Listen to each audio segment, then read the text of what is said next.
There's a lot of different kinds of magic in this series, and I think the best way to break them down is to put them all into 12 categories. There's the magic of the followers of the old gods, prophetic visions, elemental control, the Valyrian's magic, blood magic, shadowbinding, whatever the warlocks and faceless men do, necromancy, alchemy, shapeshifting, and reinforcing. The religion of the old gods only really have followers in the north and beyond the wall. The people here are descendants of the first men, who came to Westeros when they were only children of the forest and giants roaming the continent. The children were actually the first followers of the old gods, and the first men only converted after making peace with them. They even inherited some of the children's magic. Their skin changing, better known as warging, green sight, and some more mysterious things. Some sort of spell called the Hammer of Waters was used to destroy the Arm of Dorne. It was powerful enough to leave the entire land bridge that connected Westeros and Essos to just some small scattered islands. The children tried this one at a time to separate the north from the other kingdoms, but failed and only flooded the region called the Neck. This is how the region became a swamp, when the rest of the north is a cold, desolate place. The children have also protected their cave they share with the Three-Eyed Raven with barrier magic that prevents the dead from entering. One of the abandoned castles on the wall have a door made with weirwood trees called the Black Gate. It's in the shape of a face and is even able to speak. When someone approaches it, it asks who is there, and if you recite the Night's Watch's vows, it'll open its mouth wide enough for you to pass through it. Next in these magic groupings is visions. Looking into the future is something a lot of characters in this story have been able to do. The most common method is the Lord of Light showing his followers visions and fires. Bran and the Three-Eyed Raven have green sight, a very rare ability. A select few Targaryens have had dragon dreams, and this is how the family escaped the doom of Valyria. Maggie the Frog reads Cersei's future when she was a child out in the Westerlands, and there's an old lady named the Ghost of Highheart in the Riverlands that prophesies the prince that was promised will be born in the Mad King and his sister's line. The Warlocks see visions after drinking Shade of the Evening, but I'll get into that in a bit. Fire, water, air, and possibly earth can all be manipulated by sorcerers. The Lord of Light's priests control fire, but there are also just regular fire mages out there. There's a fire mage in Karth in the books that performs in front of crowds when Daenerys is in the city. The Rhoynar were a race of people in Essos that lived by the Rhoyne River, with some able to control water. The Valyrian lords wiped out all the people in their homes, except for some who escaped to Dorne. I don't think they brought their water tricks with them to the desert that is Dorne. The Aeromancers who control air have only been mentioned so far, and earth magic may not even be a thing. The Hammer of Waters can really be with earth or water control, but earth would match the theme of the Children of the Forest better. I also don't think water can be destructive enough to destroy such large areas of land. The others, or White Walkers, seem to have some kind of ice or cold related abilities, but it's still kind of a mystery. They bring cold conditions wherever they travel, and their ice spears can freeze and shatter steel. The wall was constructed with spells to strengthen it and prevent the dead and White Walkers making it through like the Three-Eyed Raven's cave. The Valyrians became the world's most powerful civilization because of their unique magic. They tamed and controlled dragons to the point where all you need was Valyrian ancestry to ride one. They specialized in fire and blood magic, so it probably had something to do with that, but they also used dragon horns. We see one dragon horn in the current story in the possession of Euron Greyjoy, but we haven't seen much from it. All we know is that when a man blew into it, he died from his lungs burning after Valyrian writings on it glowed red. There are a couple more magical items from Valyria.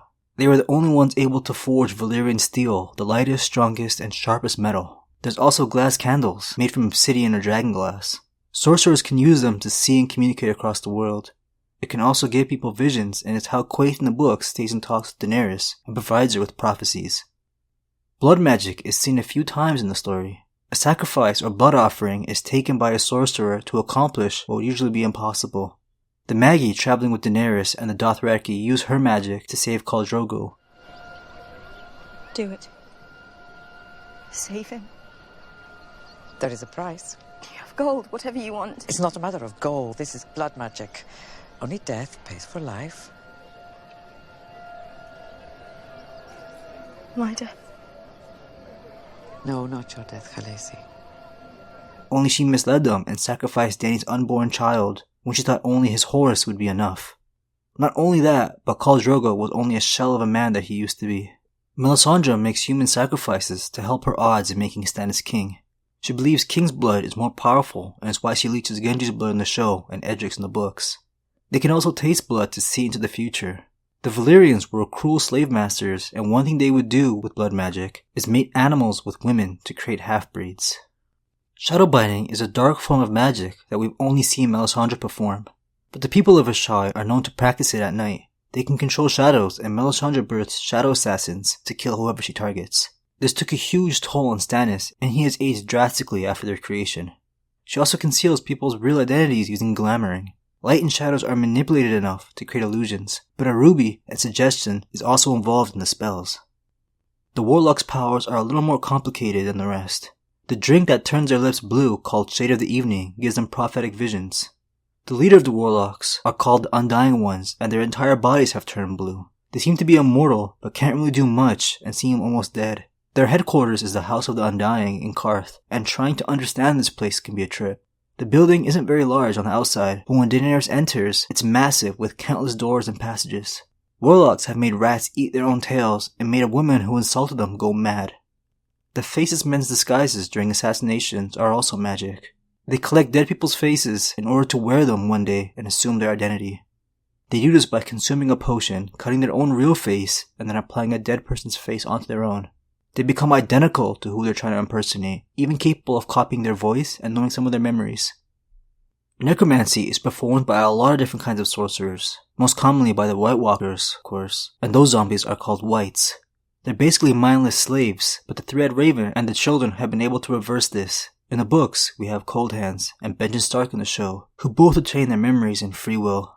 When the Lord of Light resurrects someone, they're not under the control of a Red Priest. They do lose a bit of their past selves though, and no longer need food or sleep. Weird enough, even Melisandre doesn't need food or sleep, so we'll have to find out what that's about. The last method of necromancy is Qyburn's method, where he seemingly brings the mountain back to life. Like the Whites, he has lost his free will though. Qyburn is one of the only people to dabble with dark magic in Westeros, where most don't even believe it exists. The alchemists in King's Landing can only really make wildfire, but in the past were able to transform regular metals into gold and other more powerful spells. There are some half-science, half-magic items in the series, like potions and powders and ways to heal. Shapeshifting is a hard one to talk about. There are rumors and legends of shapeshifters throughout the lore, but we haven't seen any in the current story. And it could be referring to wargs, who are just entering the minds of animals, not their bodies transforming into something else. The last type of magic is reinforcement. The Wall was able to stand strong for thousands of years because of the children's magic, so it could be a type of strengthening spell. We do know that there's a character in Meereen with Valyrian sorcerer writings tattooed on his body that supposedly make his skin as hard as steel, and of course his name would be Steelskin. I hope I didn't miss any, but that should cover every form of magic in the series. I'm sure some will appear in the last 2 books, and I'll have to remake this video. Anyways, thanks for watching guys.